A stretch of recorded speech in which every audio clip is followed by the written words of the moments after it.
নমস্কার বন্ধুরা, আমি শম্পা মিনি কিচেন থেকে বলছি। সমস্ত বন্ধুদের সাদর আমন্ত্রণ জানাচ্ছি। আজকে আমি একটি নতুন রেসিপি নিয়ে এসেছি, যেটা করতে কোনো গ্যাস খরচা হবে না, গ্যাসও লাগবে না, আগুনও লাগবে না। অথচ খেতে যে এই জিনিসটা খুবই সুস্বাদু এবং স্বাস্থ্যকর। সেটি হচ্ছে শীতের একটি উপাদেয় রান্না। এবার দেখুন আমি কি রান্নাটি করছি। এটি ভগবানের উদ্দেশ্যে রান্নাটা করা হয়। এই করতে জন্য লাগবে হচ্ছে গোবিন্দভোগ চাল, নতুন গোবিন্দভোগ চাল লাগবে। আর হচ্ছে কাজু লাগবে। এবার বিভিন্ন ধরনের ফল লাগবে। ফলের মধ্যে আমি এখানে আপেল নিয়েছি, খেজুর নিয়েছি, তারপরে সবেদা নিয়েছি, শসা নিয়েছি, কিশমিশ নিয়েছি, বাদাম নিয়েছি, আর হচ্ছে নতুন গুড় লাগবে। আর আরেকটি উপাদান, সেটি হচ্ছে কাঁচা দুধ লাগবে।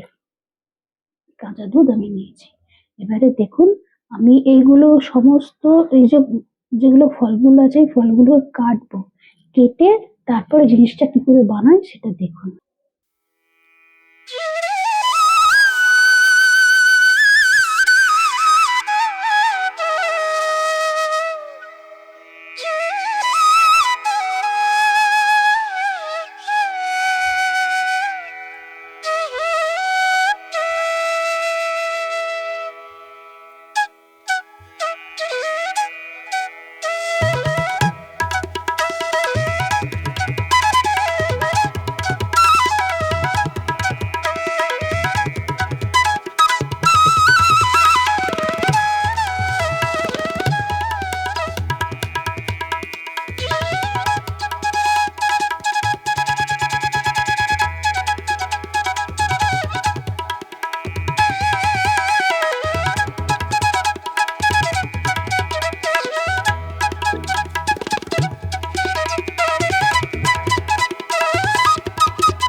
চালটাকে কিন্তু ধুয়ে নিতে হবে।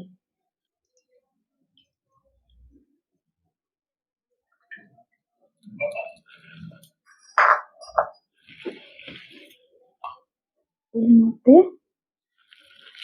কাঁচা দুধটা দিয়ে দিতে হবে।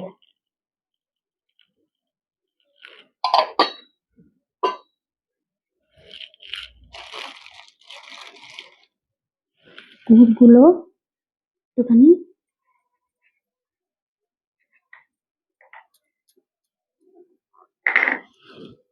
ভেঙে ভেঙে দিতে হবে।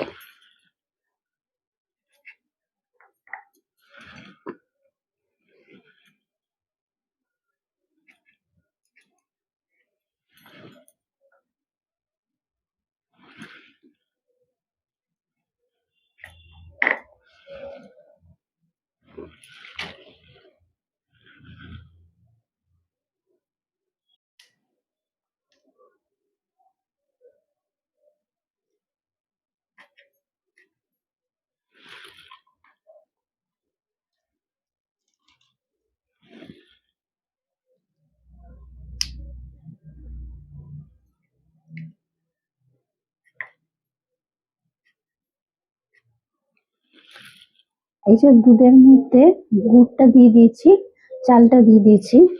এবারে একে একে আমি সমস্ত ফলগুলো দেবো।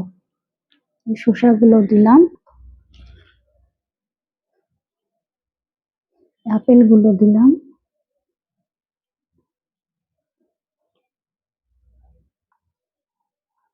খেজুরগুলো দিলাম, সবেদাগুলো দিলাম,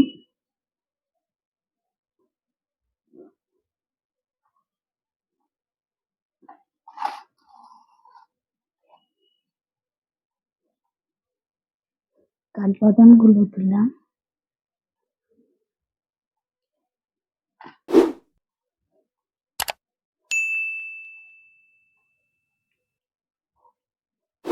কাজুগুলো দিলাম,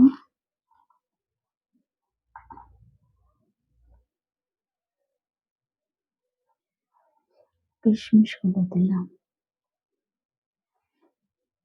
দিয়ে এটা এবার আমি ঠাকুরের সামনে নিবেদন করব। এটাই হচ্ছে আমাদের নতুন, এটা প্রতি বছর অঘ্রাণ মাসে শীতকালে বা শীতের প্রারম্ভে দিতে হয় ঠাকুরকে। সমস্ত নতুন নতুন ফল দিয়ে, দুধ দিয়ে, নতুন চাল দিয়ে, নতুন গুড় দিয়ে ঠাকুরকে নিবেদন করতে হয়। এটা ঠাকুরকে দিতে হয়।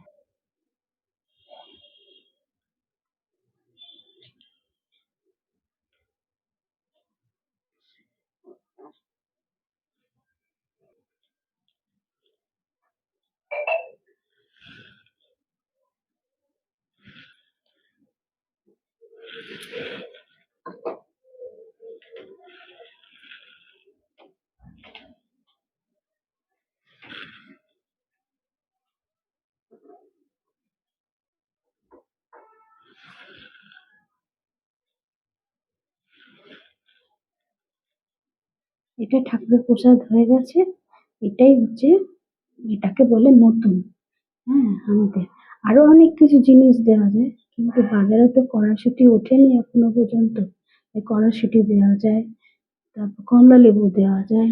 হুম, যা যা পেয়েছি তাই দিয়ে সব অঘ্রাণ মাসে দিয়ে দিলাম, কারণ ফেলে রাখলেই ফেলে রাখা হবে, ঠাকুরকে দিতে হয় তো, সেই নিয়মটা পালন করে নিলাম। আচ্ছা, এটা করে দেখবেন, খাবেন, দেখবেন কত সুন্দর খেতে লাগে। এটা হচ্ছে সুস্বাদু এবং উপাদেয় স্বাস্থ্যকর খাবার। আমি এখানে রাখছি।